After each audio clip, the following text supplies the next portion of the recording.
Kayong mga lalaki, bago kayong matulog, matuto kayong magdasal. Daan ko kasi kahapon, narinig ko ang sabi ng babae.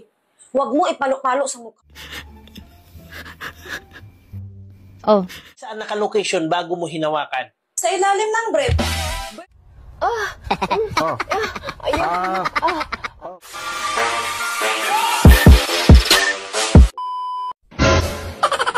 Kayong mga lalaki, bago kayong matulog, matuto kayong magdasal. Marunong naman kami magdasal. Hindi puro kayo Ano puro kayo?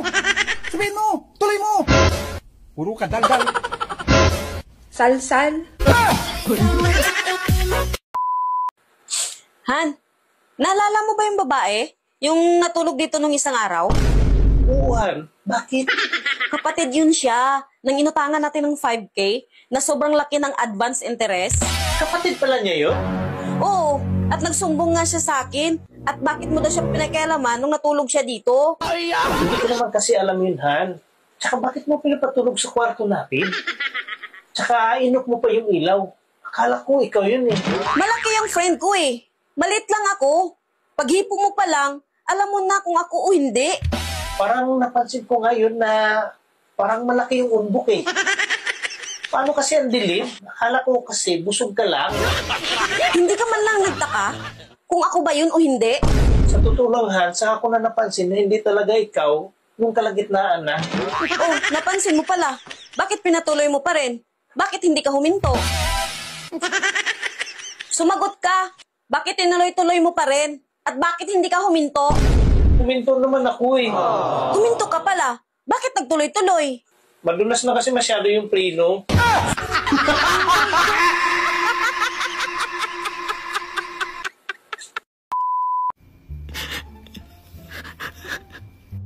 Oh, ba't ka umiiyak?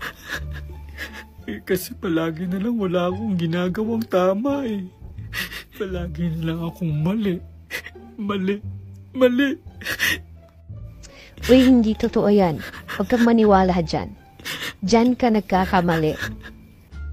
O ayan, mali na naman ako. Ayaw, di ma.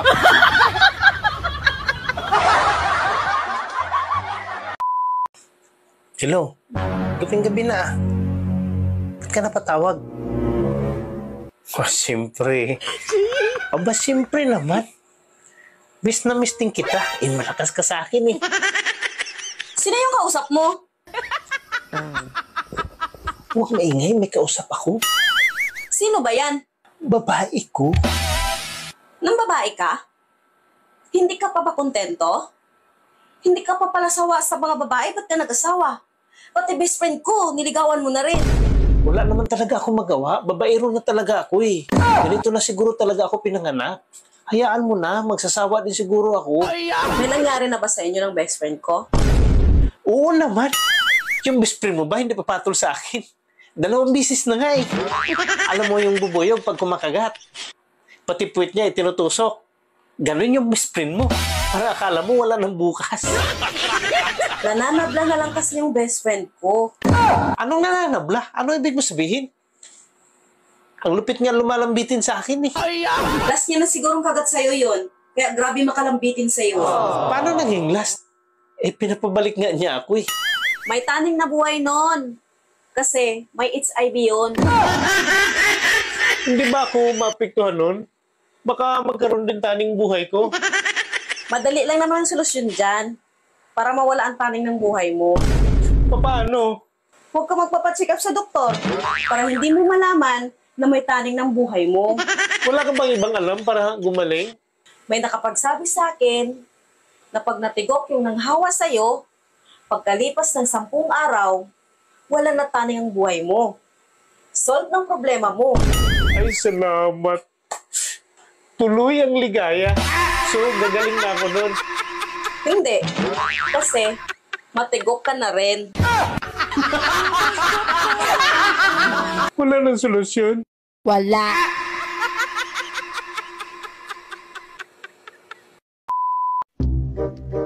Itay. May sasabihin po sana ako sa inyo ni Inay. Ano yun, anak? Buo na po ang desisyon ko. Okay. Gusto ko na pong manirahan mag-isa. Abay, maganda yan. Hayaan mo't susuportahan ka namin ng nanay mo sa desisyon mong yan. Salamat po. Siya nga po pala, Itay. Nasa labas na po lahat ng gamit niyo ni Inay. Makakaalis na po kayo.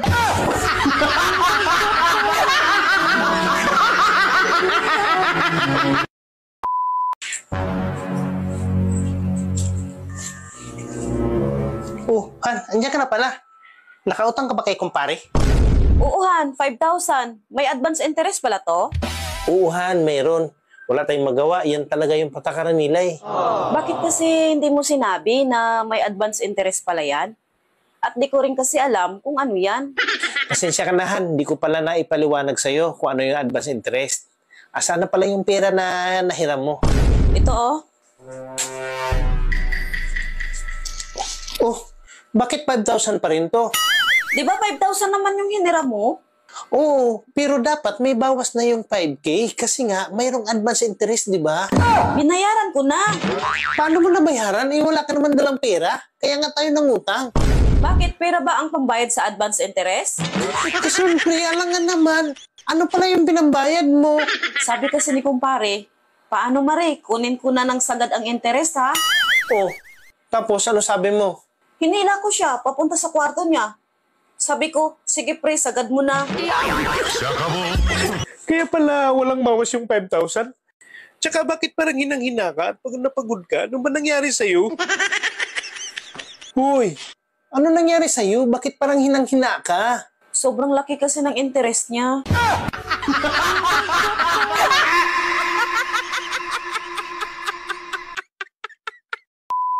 Pritong manok kaya? Pwede.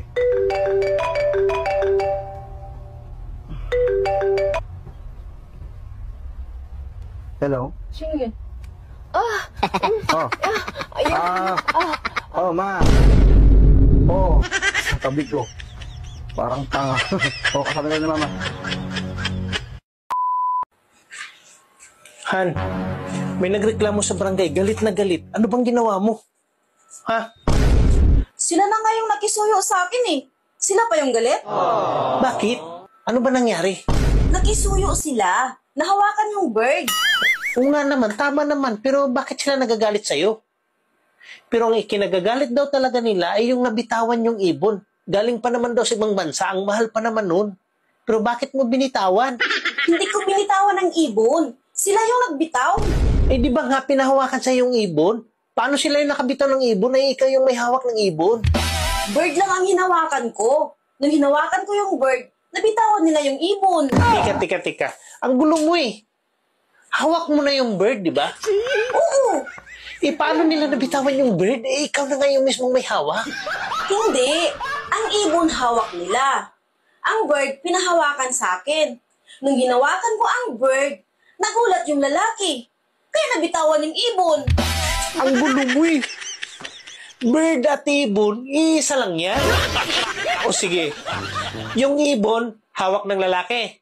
Oo. Ang bird saan naka-location bago mo hinawakan? Sa ilalim ng brief. Bird yun, di ba? Ang likot talaga ng kamay mo. Ang alam ko, matagal ng tigok yung bird. Pinahawakan nila sa akin para lang pagbintangan ako. Malinis ang konsensya ko. Malinis yung konsensya. Paano mo nasabi na matagal ang tigok yung bird? Matigas na eh.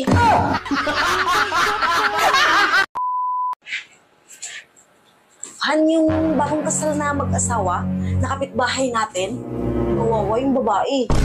Ang mukha ng chismosa oh. Bakit kawawa? Ano ba nangyari? Sinaktan yung babae. Nananakit pala yung lalaki. Paano naman sinaktan? Kawawa naman. Tsaka bagong kasal pa sila? Oo, bagong kasal sila. Pero hindi ko nakita kung paano sinaktan. Bakit? May pasa ba yung babae? Hindi ko rin nakita eh kung may pasa. Paano mo nasabi na nanakit yung lalaki?